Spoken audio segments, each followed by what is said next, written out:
Back in the 1960s, our parents got married. Our parents. It was one of those marriages where the kids sort of led the way. The kids had been getting together more and more, and they were fast friends. They even sort of formed a club. The young religious liberals, often called the LRY, formed a dual faith club or a study group, while their parents, the grown-up Unitarians and the grown-up Universalists, sat on the edge looking in. The Unitarians and the Universalists were, like many parents, part proud that their kids were experimenting with the radical notion of two religions coming together as equal partners, and a bit worried about what might happen as a result of that experiment. Maybe you get where I'm going with this. I'm talking about the merger or the marriage of the Unitarians and the Universalists back in the 60s. The union is how we gained our somewhat awkward, not quite hyphenated name, Unitarian Universalists. Both Unitarians and Universalists were Christians back in the day, and both believed that people had wisdom to interpret the Bible for themselves. That was really quite an unusual thought back then. The Universalists interpreted God as so loving that he, yeah, always he, wouldn't send anyone to hell. The Unitarians believed that there was one God, not a trinity. They mostly thought that Jesus had a special relationship with God, but wasn't divine. What they had in common was a search for truth, a search for faith truth of the type that lands on your heart and answers your deepest questions. They also had very, very similar ideas about social justice and how important working together for social change was in religious community. They were both known as rebel faiths, sometimes even heretical faiths, and the Unitarians and the Universalist people were just fine with those labels. Our Universalist parent was really loving. That parent, almost all of their theology was focused on answering questions about love. They weren't much on formal education and made it a habit to call, the way we call a minister. They called ministers who were filled with spirit but didn't have a formal degree in theology or divinity. They were mostly rural people who did community really well. The Universalist Church of America was also rather parsimonious with their money. And as a result, they had a lot of wealth when they came to our nuptials. At the time of merger, their numbers were dwindling, but their faith was strong. Our Unitarian forebearers were a complicated lot. Harvard School of Divinity was the home of Unitarian education, and education was very important to them. All the Unitarian or Universalists who have been president of the United States were Unitarian. Individual Unitarians were often wealthy and almost always upper class. The American Unitarian Association spent on big visions of change, and by the time of the merger, they had more members and less money than the Universalists. And they were great social activists. Abolitionists, men and women supporting women getting the vote. They basically created the medical infrastructure system during the Civil War, first serving the Union wounded and later including the Confederate wounded. They have steadfastly helped our nation express many of its most impressive, positive values. In the 1950s, the two faiths started to talk about the possibility of a merger as equal partners in a new faith built on the convictions of both. By the late 1950s, the youth groups had merged, and eventually so did the adults, forming the Unitarian Universalist Association of Congregations.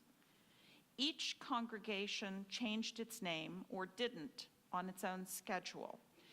This congregation, as some of you will well remember, was called the River Road Unitarian Church until 2007. It changed the church to congregation and added the Universalist at the same time in 2007. Down in DC, the UU congregation is still called All Souls, Unitarian. And something happened in that merger. Something that broke our hearts and spirits wide open in the best of ways. We unlocked a door to some special attitude, to openness, to the wisdom of other faiths that is unmatched. Somewhere along the way, the people that merged faiths began to open to more and more possibilities for inspiration for their faith. Early on, their hearts were open to humanism and atheism, and those are still a part of who we are. Then many of us found inspiration or even joint adherence to other faiths, including Buddhism, Hinduism, paganism, and more. We have folks who consider themselves Yoruba UUs, who worship a goddess or the goddess of their understanding. We have among us those who worship nature or ancestors or life-giving energy. We started opening out our beliefs, each person searching for their personal truth, and along the way, many lost some of that original Unitarian conviction of one God, one way. Each of us now defines God in our own way, from no God, no way, to God as light or source or that which is inside us. Some are still Christians. Some of us saw God in nature or something profound they knew existed but didn't want to call God at all. We renewed and refreshed our beliefs like a living sponge soaks up seawater, changing across our lifespan as a faith, as a congregation, and as individuals.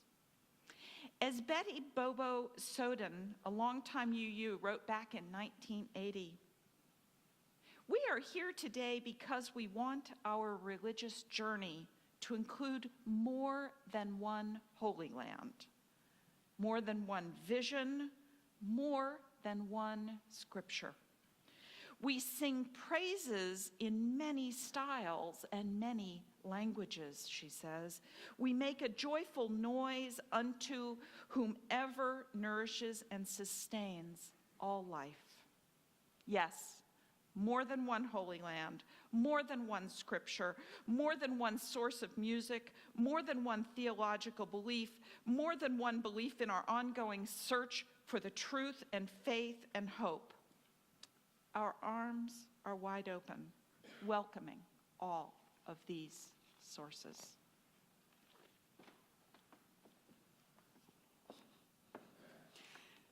So every year, once a year, I have the honor of working with our youth in the Coming of Age program for one session. And the one that I usually pick is the one that I think is like the juiciest, the most interesting, the hardest to be boring. It's the one we call the big questions. And Alexa already alluded to all those big questions so well. You know them. Do I believe in God? What is God? What is life? What is afterlife? Does it all matter? Lighthearted stuff. And this year, the only session that I could work into my schedule, not because I'm so important, but because, y'all keep me busy, was not the big question session, but the UU history session. I was immediately nervous because, as you might guess, UU history could, in fact, veer to the boring if one is not careful. I was determined not to do the really boring bit. And so I thought about how these two parent traditions of ours, they are not simply a mashup of actions and activities and historic occurrences. In many ways, they are a blending of big ideas that have changed and evolved into new contexts over the course of a couple thousand years. And so the question we were tackling in Coming of Age is not what is our Unitarian Universalist history, but what are the big ideas? What is the bedrock? What is the home base of our faith, the ground beneath our feet from which we might be called to innovate and change? Because way back behind the merger, back behind our really long name, Unitarian and Universalist history stretches 1,000 years to the Protestant Reformation, when that big old trunk of Christianity split into 1,000,000 branches. And some of those branches were a bit more far out than others, and our theological ancestors roosted upon them. What were the big ideas for which our people risked it all? Yes, Unitarianism, you've heard it by now, started with anti-Trinitarianism. God is not three but one, yada, yada, yada. People died because they didn't believe Jesus was 100% God. People died because they didn't believe one God was three persons. People were literally burned at the stake for that convention. But guess what? Nobody super cares anymore about whether Jesus was 100% God or 1/3 God or any dang percent of God. Nobody super cares anymore because Unitarianism was never really about the math in the first place. It was about a big idea that rests behind that. Namely, it was and has always been and is today about intellectual honesty brought to bear in our religious lives. That intellectual honesty brought to bear in our religious lives was the Unitarian heresy, not anti-Trinitarianism or who Jesus was or was not, but that the big idea that our ancestors in this faith gave us is the pursuit of some measure of honesty when we gather. They sacrificed their lives so that we can think in church. And in so many ways, their highest value was truth. The truth as they perceived it with their minds and their hearts. And what about those Universalists? The no-hellers, they used to call them. The people who didn't believe in any God worth her name, who would damn others to eternal hell. And while some people really do care about that still, it wasn't really about heaven and hell for them either. For them, it was about another big idea. It was about love. For our Universalist ancestors, they believed that human beings were worthy of love no matter what. That no single person was ever so broken or messed up they couldn't be loved. And so their highest value, their big idea was love. And that is the real big question. Not whether you believe in God or not. After all, Rob Neuter has been coming here for 20 years and is still not sure. It is what you value most in the world. It is the big idea you are willing to work for. Even if you believe in God, God has never been God's real name in the first place. And if you don't believe in God, that word is just a stand-in for something more important. It is a proxy. It is a code word for something bigger, for that which you value most. And the question is not, why is our congregation changing? Why does it feel different here? Why do we move different, sound different, look different than we did 20 years ago? Because the big idea that we have held since our founding and long before, it has not changed. It has taken different forms. It is always and ever there, the home base beneath our feet. And yet the core values always remain. And the real question is how we can continue to live out those core tenets of honesty and of deep and abiding love, and to dwell here in our theological home, a place where truth matters, where love matters, even as we change to meet our own deep yearnings. Who Who are we today in worship in this, our sacred space, our sacred sanctuary? Humanists, theists, Christians, non-Christians, and more. And uniting many of us is that a lot of us have had our hearts broken open in the most beautiful of ways. In particular way that opens us up to spirituality, spirit. That comes in so many packages. Deep wonder and acknowledgement of the beauty of the cosmos or nature, pagan rituals and their deep messages. And for me, spirit increasingly comes to me through embodied worship. I'm talking about music and that moves beyond classical pieces, beyond the gray hymnal. I love our hymns, and I love the beautiful music of my Western heritage. But there are times I just want to move, need to move. Yesterday, when I was at the rally, I was filled with sadness. At the same time, I was filled with hope, and the only thing I could do was dance. How wise of those youth to intersperse their moving, profound, prophetic words with songs and a chance to move. I want spirit wrapped in music of the sort I didn't grow up with, to carry me into a different holy space than I usually occupy. I feel that when worship and dance and clapping and swaying and, the hand thing, all of that comes to me in vibrant spirit and music. I can feel life force in those moments of rapture. Maybe you do too. I ask myself how to get more dancing, singing, and swinging into my spiritual life. I just can't keep from moving.